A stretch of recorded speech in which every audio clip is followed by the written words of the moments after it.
Canal Entre Capas Book. Inscreva-se, é de graça. Compartilhe com os amigos. E curta o nosso conteúdo. Fazendo isso, você muito nos ajuda.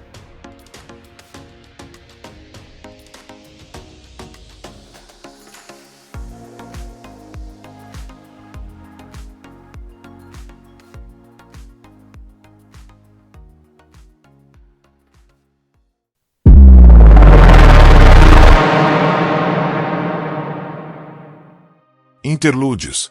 Veili, Rising, Teft.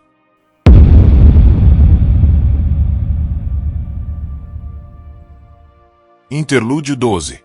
Ritmo de recolhimento. Depois de viver por uma semana em uma caverna em Marate, Veili se pegou sentindo falta do eremitério de pedra que recebeu fora de Colinar. Seu novo domicílio era ainda mais austero, com um único cobertor para dormir e uma fogueira simples onde preparava os peixes que as multidões traziam para ela. Estava ficando suja, rude. Era isso que os moldados pareciam querer. Uma eremita vivendo em uma área desolada. Aparentemente, isso era mais convincente para as multidões locais que levavam para ouvi-la, a maior parte composta de ex-escravos tailenos. Ela foi instruída a falar de paixão e emoção com mais frequência do que fizera em Aletikar. Meu povo agora está morto, disse Veili em destruição, repetindo o discurso agora familiar. Eles tombaram naquele último ataque, cantando enquanto chamavam a tempestade. Eu permaneço, mas o trabalho da minha gente acabou. Aquelas palavras doíam. O povo dela não podia ter deixado de existir completamente. Podia. O dia agora pertence à sua paixão. Prosseguiu ela em comando. Nós nos chamávamos de ouvintes devido às canções que escutávamos. Elas são a sua herança, mas vocês não devem apenas ouvir, mas cantar. Adotem os ritmos e paixões dos seus ancestrais. Vocês devem navegar para a batalha, pelo futuro, pelos seus filhos, e por nós, aqueles que morreram para que vocês pudessem existir. Ela deu as costas a eles, como havia sido instruída a fazer depois do final de cada discurso. Não tinha mais permissão de responder perguntas, não desde que havia conversado com algum daqueles cantores sobre a história específica do seu povo. Isso fazia com que se perguntasse: os moldados e os esprenos de vazio temiam a herança da sua gente, mesmo enquanto usavam Veili para seus propósitos? Ou não confiavam nela por outros motivos? Levou a mão à sua bolsa. Odium não parecia saber que ela estivera naquela visão com Dalinar Koli. Atrás, um espreno de vazio conduzia os cantores tailenos para longe. Veili foi em direção à caverna, mas hesitou.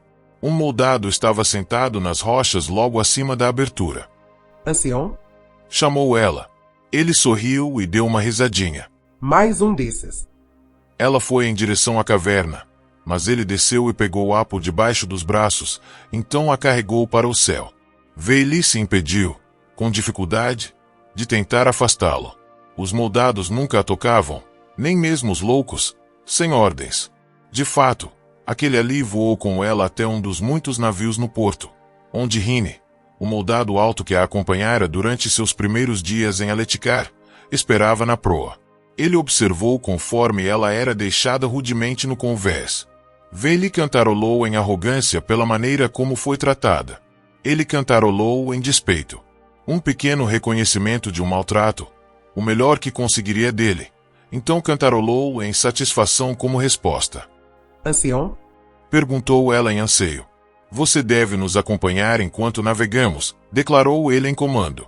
Pode se lavar na cabine durante a viagem, se desejar, a água.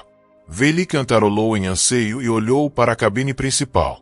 O anseio se tornou embaraço enquanto considerava o tamanho da frota que estava partindo ao seu redor. Centenas de navios, que deviam ser tripulados por milhares de cantores, estavam partindo de enseada ao longo de toda a costa. Eles pontilhavam os mares como petrobulbos nas planícies. Agora?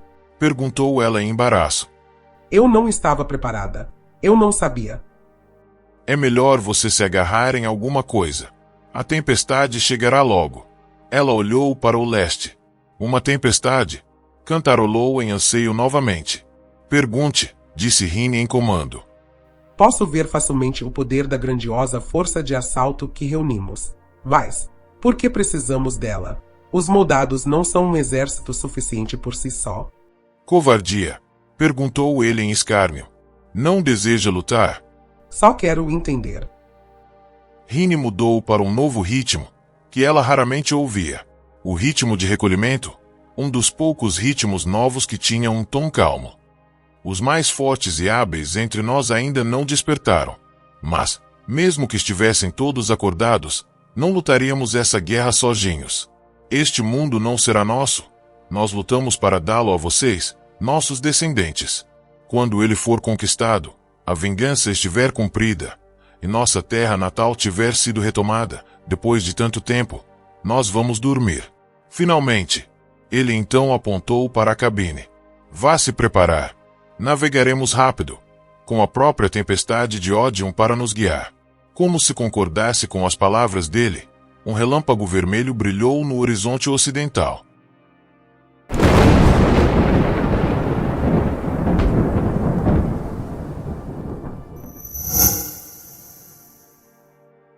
Interlúdio 13. Risen. Risen estava entediada. Outrora, havia caminhado até os pontos mais distantes de Rochar, negociando com os chinos isolacionistas. Outrora, havia navegado com seu babisque para Aquagelo e feito um acordo com piratas. Outrora, escalara gran-carapaças rechianas, tão grandes quanto cidades. Agora ela cuidava das contas da Rainha Fen. Era um bom trabalho, com um escritório na reserva de gemas Tylena. Vistin, seu antigo babisque, havia trocado favores para conseguir aquele trabalho para ela. Com seu aprendizado concluído, ela era uma mulher livre. Não era mais uma estudante, agora, era uma mestra. Mestra do tédio. Estava sentada em sua cadeira, rabiscando as margens de um quebra-cabeça de palavras e aforônio. Risen conseguia se equilibrar sentada, embora não pudesse sentir suas pernas. Constrangedoramente, não pudesse controlar certas funções corporais. Ela precisava contar com seus carregadores para movê-la. Carreira, acabada. Liberdade, acabada. Vida, acabada. Ela suspirou, empurrando para longe seu quebra-cabeça de palavras. Estava na hora de voltar ao trabalho. Seus deveres incluíam fazer anotações nos contratos mercantis pendentes com referências aos anteriores, fazendo a manutenção da caixa forte pessoal da rainha na reserva de gemas, preparando relatórios de gastos semanais, e contabilizando o salário da rainha como uma porção da renda tributável de vários interesses Tylenos, domésticos e internacionais. Viva! Ela tinha uma auditoria naquele dia, o que a impedira de participar da reunião de Fen com os monarcas. Talvez tivesse gostado de ver o Espinho Negro e o Imperador Azestiano. Bem, os outros assistentes lhe trariam notícias quando a reunião terminasse. Por enquanto, se preparava para sua auditoria, trabalhando sob a luz de esferas, já que a reserva não tinha janelas. As paredes do seu escritório estavam vazias. Originalmente, pendurara souvenirs de seus anos de viagens, mas eles a lembravam de uma vida que não podia mais ter. Uma vida cheia de promessa. Uma vida que acabara quando havia estupidamente caído da cabeça de um gran-carapaça e pousado ali, naquela cadeira de aleijada. Agora, a única recordação que mantinha era um único vasinho de grama china. Bem, aquilo e a criaturinha dormindo entre as folhas de grama. Shiri respirava baixinho, fazendo ondular aquela grama idiota, que não se escondia em tocas. Ela crescia em algo chamado solo, que era parecido com o creme que nunca endurecia. A própria Shiri era uma pequena besta alada, um pouco mais comprida do que a palma esticada de Risen. Os rechianos a chamavam de Larkin. Muito embora fosse do tamanho de um caranguejo grande, ela tinha o focinho, a carapaça e o porte de uma criatura muito mais grandiosa. Um com machado, talvez, com asas. Um pequeno e ágil predador alado, embora, apesar da aparência perigosa, ela gostasse muito de cochilos. Enquanto Risen trabalhava, Shiri finalmente se mexeu e espiou por entre a grama. Então fez uma série de estalidos com sua mandíbula.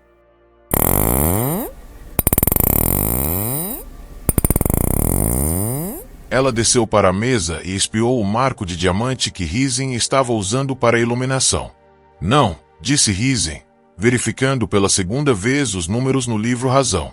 Shiri estalou de novo, se esgueirando rumo à gema. Você acabou de comer, ralhou Hizen. Então usou a palma para enxotar o Larkin. Eu preciso disso para a luz. Shiri soltou um clique, irritada. Então voou, as asas batendo muito rápido, até o alto da sala, onde se acomodou em um dos seus poleiros favoritos, o lintel acima do umbral da porta. Pouco depois, uma batida na porta interrompeu o TED de Hizen. Entre, disse ela. Seu criado, o Ilak, que era meio assistente, meio carregador, enfiou a cabeça na sala. Deixe-me adivinhar, disse Hizen. O auditor chegou cedo. Eles sempre chegavam cedo. Sim, Wise. Atrás de Ilak, Hizen vislumbrou um familiar chapéu cônico de ponta achatada. O Ilak deu um passo para trás e gesticulou para um velho em trajes azuis e vermelhos com as sobrancelhas tailenas enfiadas atrás das orelhas. Bastante ágil para um homem com mais de 70 anos, Vistin tinha um jeito sábio, mas firme. Inofensivamente calculista. Ele carregava uma pequena caixa debaixo do braço. Hizen arquejou de alegria. Antes, teria saltado para abraçá-lo. Agora, só podia ficar ali sentada, de boca aberta. Mas você partiu para negociar em Nova Natena. Os mares não são seguros hoje em dia, disse Vistin. E a rainha solicitou o meu auxílio em negociações difíceis com os aletianos.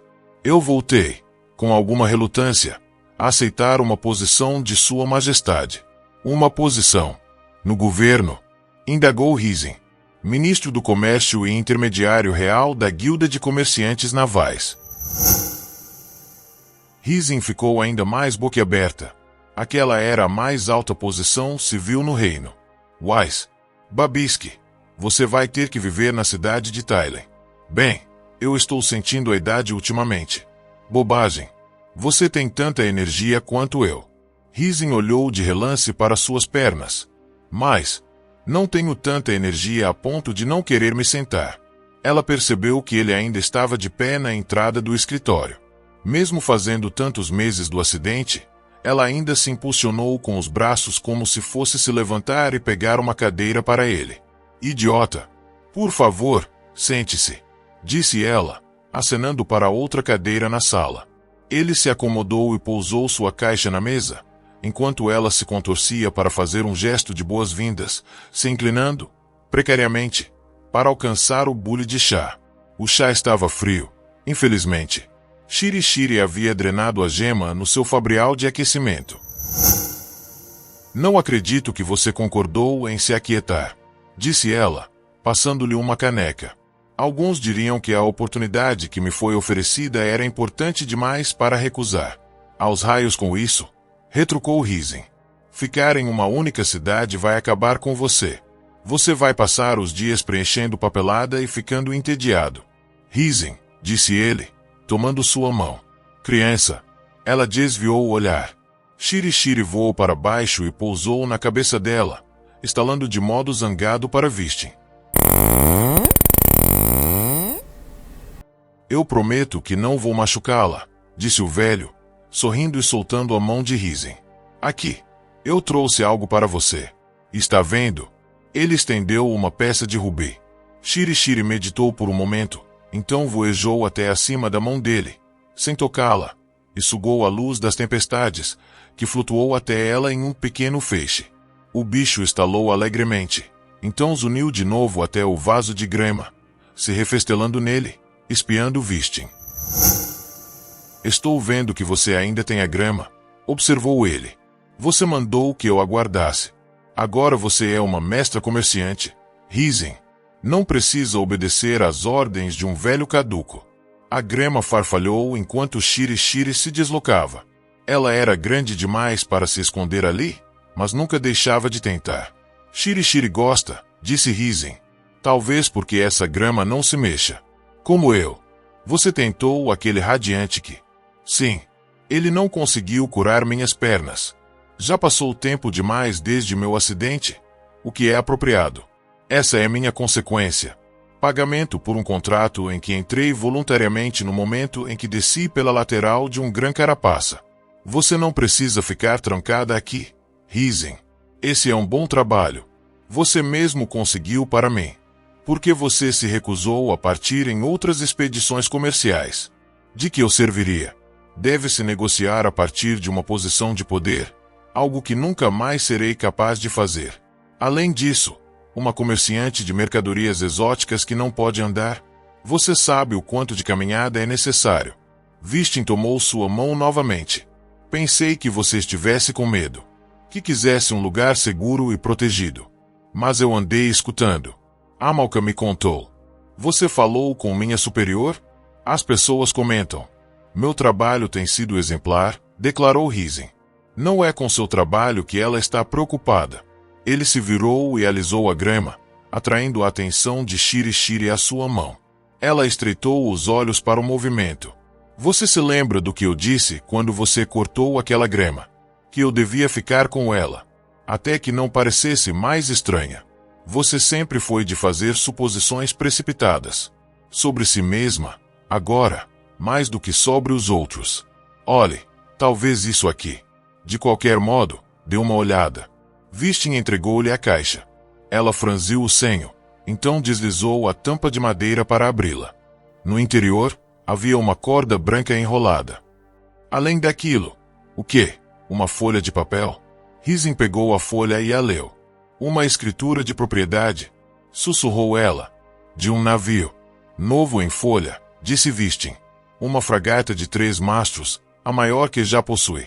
Com fabriais estabilizadores para tempestades, da melhor engenharia tailena. Fiz com que fosse construída nos estaleiros da cidade de Clina, que felizmente a abrigaram das 2 tempestades. Embora eu tenha doado o resto da minha frota. O que sobrou dela, a rainha, para uso contra a invasão, esse aqui eu mantive. Vagavela, disse Risen, lendo o nome do navio. Babiski, você é um romântico. Não me diga que acredita nessa velha história. É possível acreditar em uma história sem acreditar que ela tenha acontecido. Ele sorriu. De quem são as regras que você está seguindo, Risen? Quem a está forçando a permanecer aqui? Pegue o navio. Vá. Eu quero custear sua primeira rota comercial, como um investimento. Depois disso, você terá que se sair bem para sustentar uma nau desse tamanho. Risen agora reconhecia a corda branca. Era a corda de um capitão, com cerca de 5 metros de comprimento, usada como uma marca tradicional tailena de propriedade. Ela a envolveria em suas cores e a amarraria no cordame do seu navio. Era um presente que valia uma fortuna. Não posso aceitar isso, disse ela, colocando a caixa na mesa. Sinto muito. Ele empurrou a corda para as mãos dela. Só pense sobre o assunto, Risen. Faça esse favor a um velho que não pode mais viajar. Ela segurou a corda e sentiu os olhos marejarem. Droga. Babis, tenho um auditor para receber hoje. Preciso estar tranquila e pronta para fazer a contabilidade da caixa forte da rainha. Felizmente, o auditor é um velho amigo, que já viu muito você em situações muito piores do que com cara de choro. Mas você é o ministro do comércio. Eles queriam que eu fosse a uma reunião enfadonha com o velho Colin e seus soldados, disse Vistin, se inclinando, mas insisti em vir aqui fazer isso. Sempre quis ver a caixa forte da rainha pessoalmente. Risen enxugou suas lágrimas, tentando recuperar parte do seu decoro. Bem, então vamos lá. Eu garanto a você que está tudo em ordem.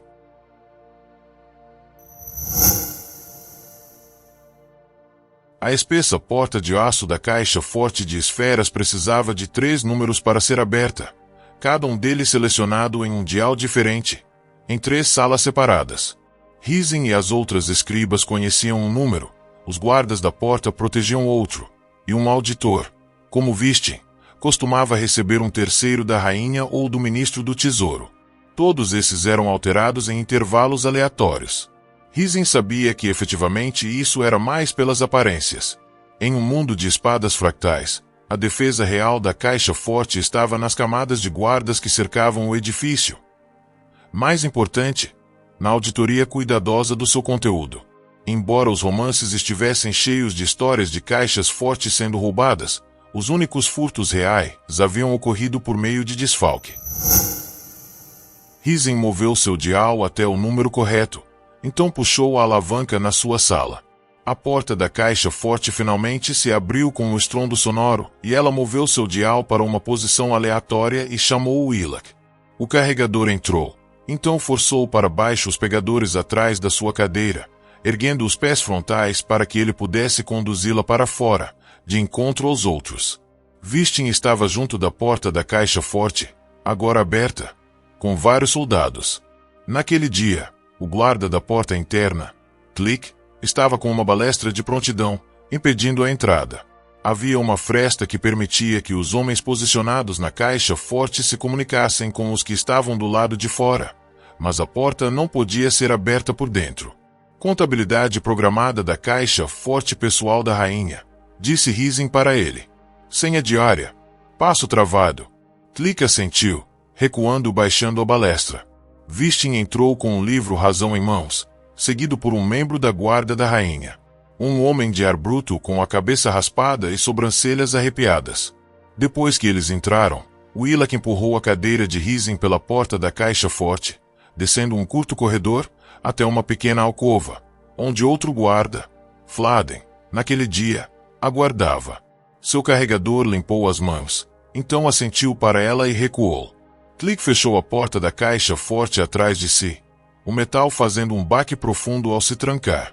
Os guardas dentro da caixa forte não gostavam que entrasse ninguém que não houvesse sido especificamente autorizado, e isso incluía o servo dela.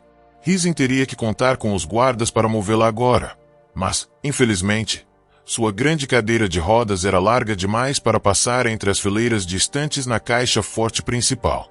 Hizen sentiu uma bela dose de vergonha diante do seu antigo babisque enquanto era carregada, como um saco de raízes, da sua cadeira com rodas traseiras para uma cadeira menor, com bastões nas laterais. Ser carregada era a parte mais humilhante. Os guardas deixaram sua cadeira usual na alcova, junto dos degraus que desciam ao nível inferior. Então, Click e o guarda que a rainha havia enviado, Hizen não sabia seu nome, seguraram os bastões e a carregaram até a câmara principal da caixa forte. Mesmo ali, naquele trabalho onde ficava sentada a maior parte do tempo, sua incapacidade era uma grande inconveniência. Seu embaraço aumentou quando Shiri, que não tinha permissão de entrar na caixa forte por motivos práticos, passou voando, asas zumbindo. Como ela havia entrado?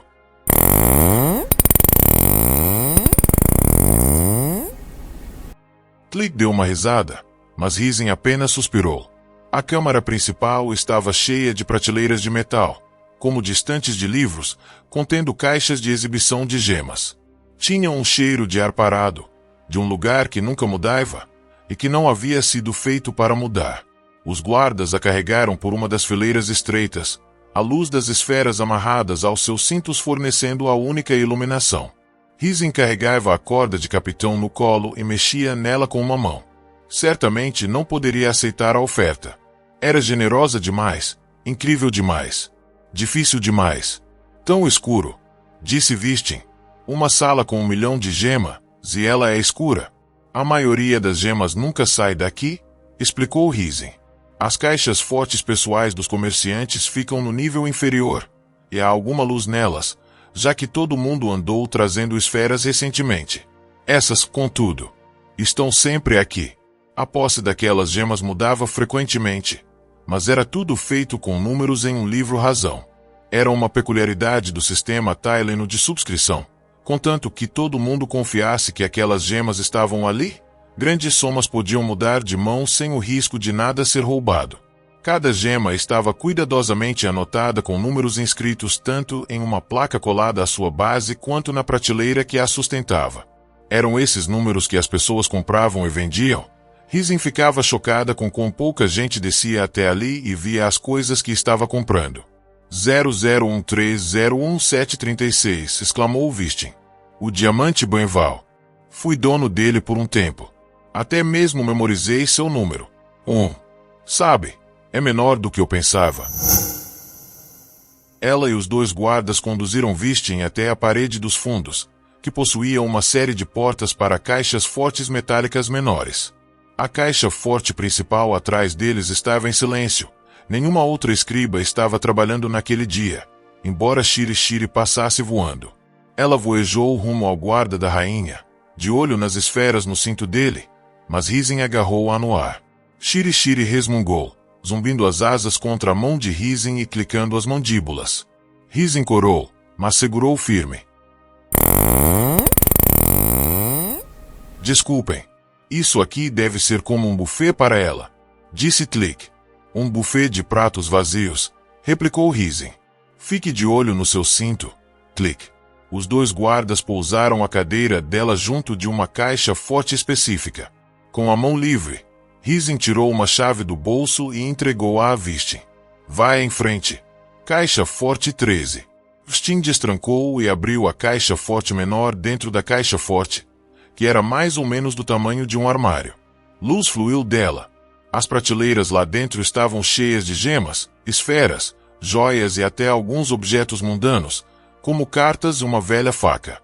Mas o item mais impressionante da coleção era obviamente o rubi enorme na prateleira central.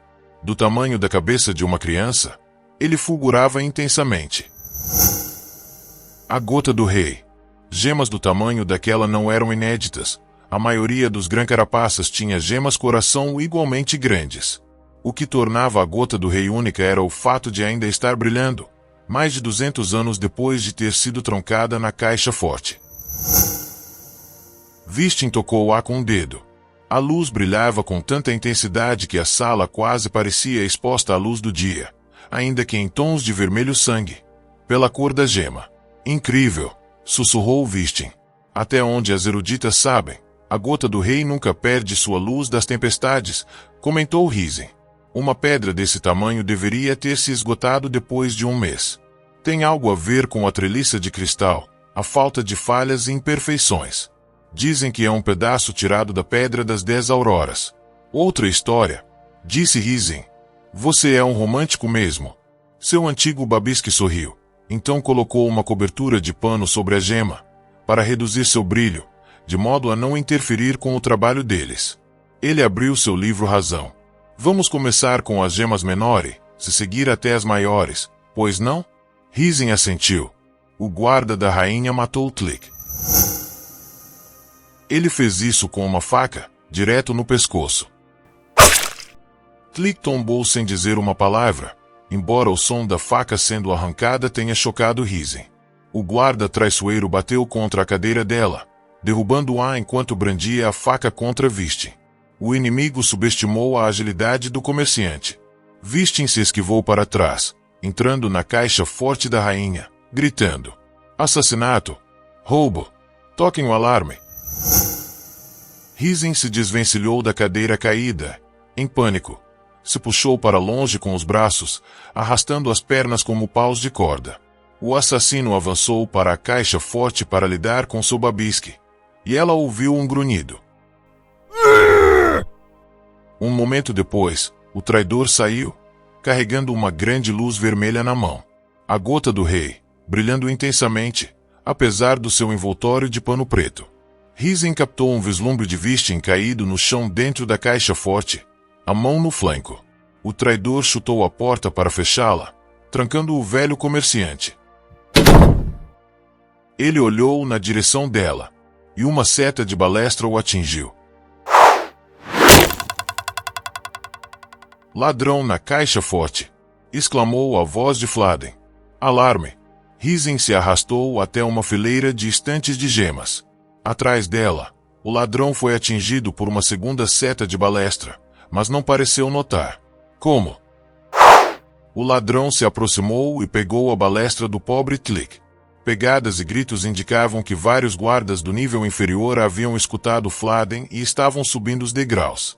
O ladrão disparou a balestra uma vez, de uma fileira próxima, e um grito de dor de Fladen indicou que ele havia acertado. Outro guarda chegou um segundo depois e atacou o ladrão com sua espada. Ele deveria ter corrido para buscar ajuda, pensou Hizen enquanto se encolhia junto à prateleira. O ladrão sofreu um corte no rosto da espada, Então pousou seu prêmio no chão e pegou o braço do guarda. Os dois lutaram, e Risen viu o corte no rosto do ladrão se remendar. Ele estava se curando? Será que o homem era um cavaleiro radiante? Os olhos de Risen pousaram no rubi enorme que o ladrão deixara no chão. 4 outros guardas se juntaram à luta, obviamente imaginando que podiam dar conta de subjugar um só homem. Sente-se. Deixe que eles cuidem disso. Shiri subitamente passou às pressas, ignorando os combatentes e indo na direção da gema brilhante. Risen avançou, se debateu para frente, para agarrar o Larkin, mas não conseguiu. Shiri pousou no pano contendo o rubi enorme.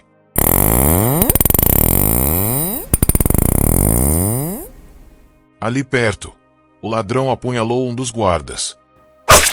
Risen fez uma careta ao ver aquela luta horrível, iluminada pelo rubi. Então se arrastou para frente, puxando suas pernas, e agarrou a gema. Shiri estalou para ela, irritada, enquanto Risen arrastava o rubi consigo ao redor da esquina. Outro guarda gritou. Eles estavam tombando rapidamente. Eu tenho que fazer alguma coisa. Não posso só ficar aqui sentada. Posso? Risen agarrou a gema e olhou pela fileira entre prateleiras adiante. Uma distância impossível, dezenas de metros, até o corredor e a saída. A porta estava trancada, mas ela podia chamar por ajuda através da fenda de comunicação. Mas por quê? Se 5 guardas não podiam cuidar do ladrão, o que uma mulher aleijada poderia fazer? Meu Babs que está trancado na caixa forte da rainha. Sangrando. Ela olhou novamente para a longa fileira. Então usou a corda que Vistin havia lhe dado para amarrar o pano do rubi ao redor dele, depois prendeu-a à sua canela para que não precisasse carregar a gema. Então começou a se arrastar entre as prateleiras. Shiri ia montada no rubi, cuja luz diminuiu.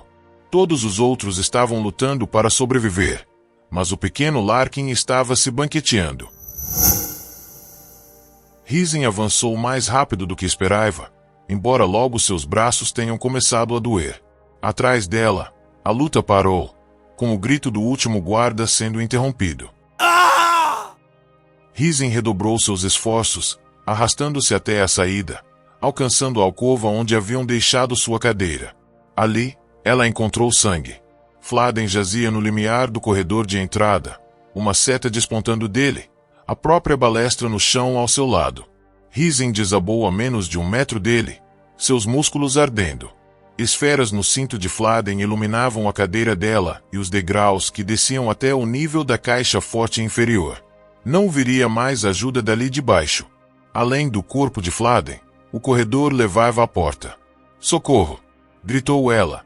Ladrão! Pensou ter ouvido vozes do outro lado, através da fenda de comunicação. Wise! Levaria tempo para que os guardas lá fora abrissem, já que não conheciam todos os 3 códigos. Talvez isso fosse bom. O ladrão não poderia sair até que abrissem a porta, certo? Naturalmente, isso significava que ela estava presa com ele enquanto Vistin sangrava. O silêncio vindo de trás a assustava. Risen se arrastou até o cadáver de Fladen e pegou sua balestra e setas, então se arrastou até os degraus. Virou-se, colocando o enorme rubi ao seu lado, e se impertigou de modo que ficasse sentada contra a parede. Ela esperou, suando, se esforçando para apontar a arma desajeitadamente na escuridão da caixa forte. Passos soaram de algum lugar lá dentro, se aproximando.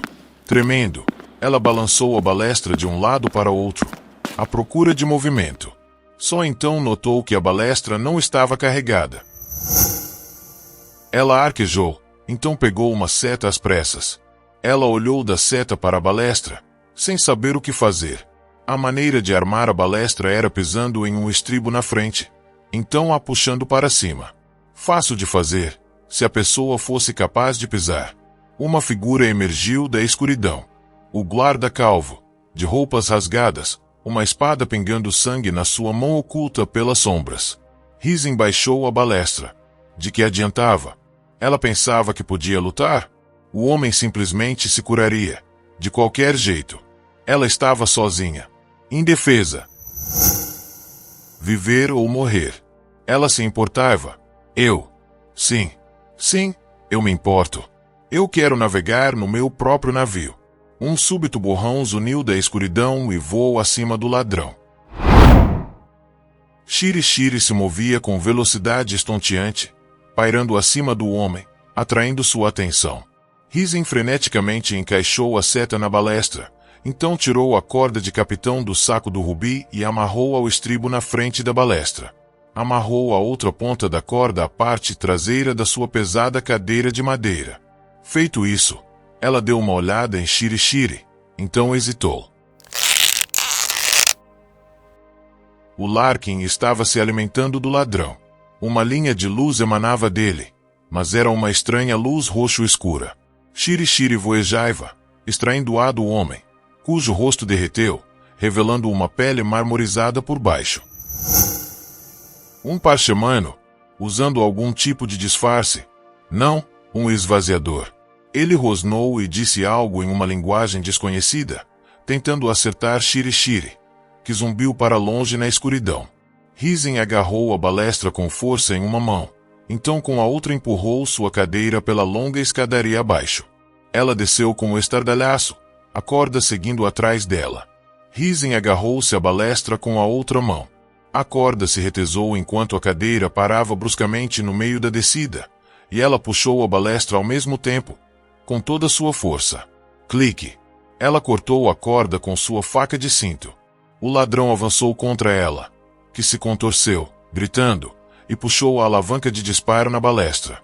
Não sabia como mirar direito, mas o ladrão fez o favor de se lançar sobre ela. A seta da balestra atingiu-o bem no queixo.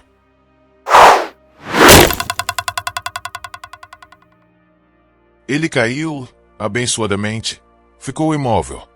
O poder que o curara antes, fosse qual fosse, acabara, consumido por Shiri. O Larkin veio zumbindo e pousou na barriga dela, estalando alegremente. Obrigada, sussurrou Hizen, suor escorrendo pelos lados do seu rosto. Obrigada. Ela hesitou. Você está maior. Shiri emitiu cliques de satisfação. Vistem, eu preciso do segundo conjunto de chaves. E aquele rubi? A gota do rei. Os esvaziadores haviam tentado roubá-lo. Por quê? Hizen jogou para o lado a balestra, então se arrastou rumo à porta da caixa forte.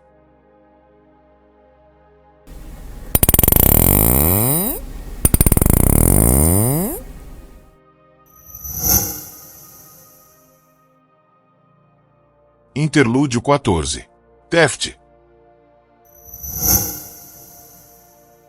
Teft se mantinha funcional.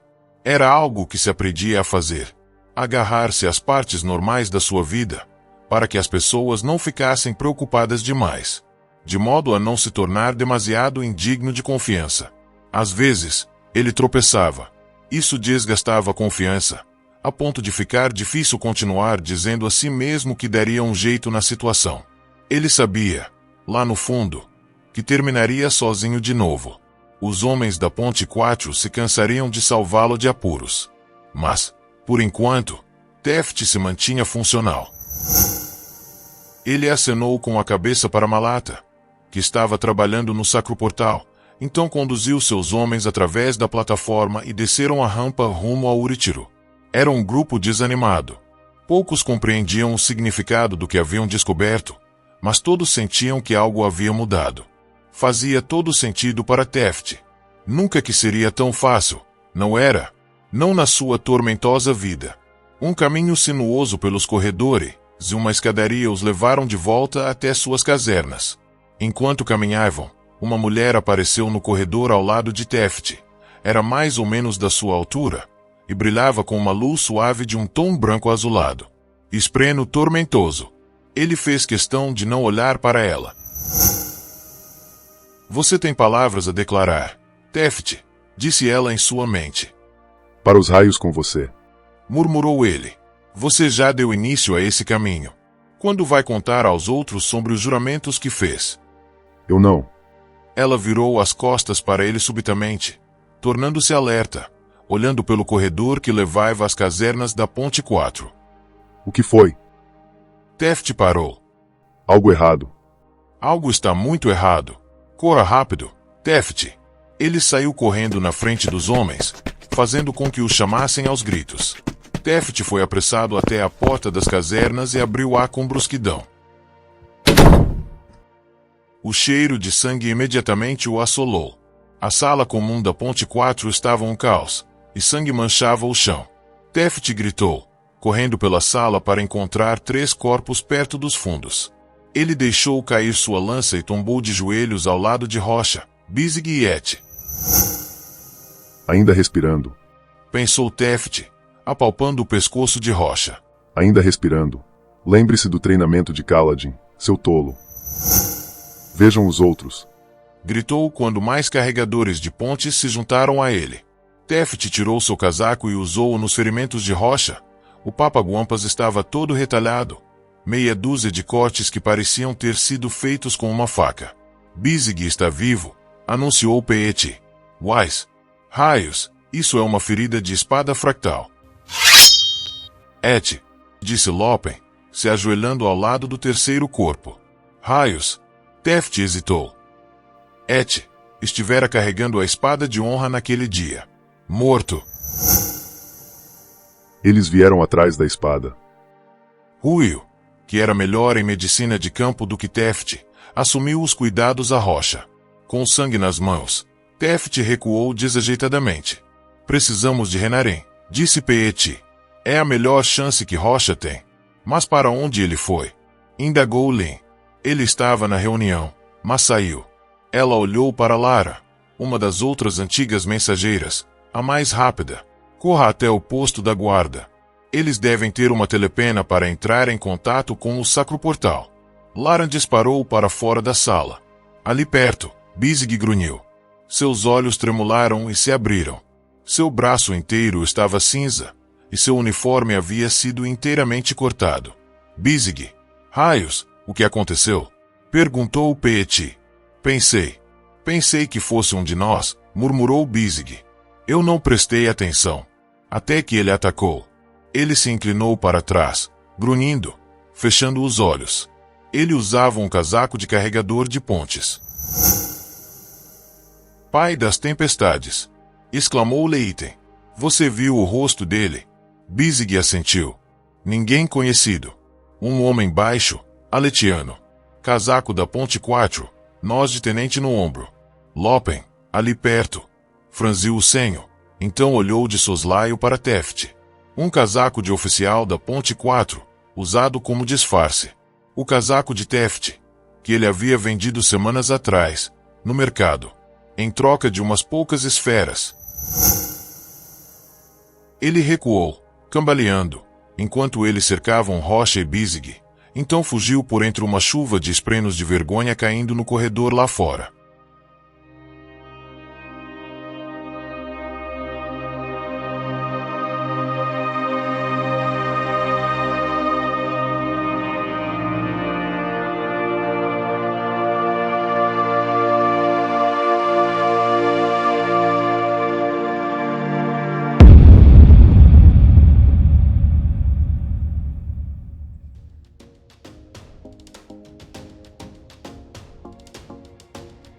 Canal Entre Capas Book. Inscreva-se, é de graça. Compartilhe com os amigos. E curta o nosso conteúdo. Fazendo isso, você muito nos ajuda.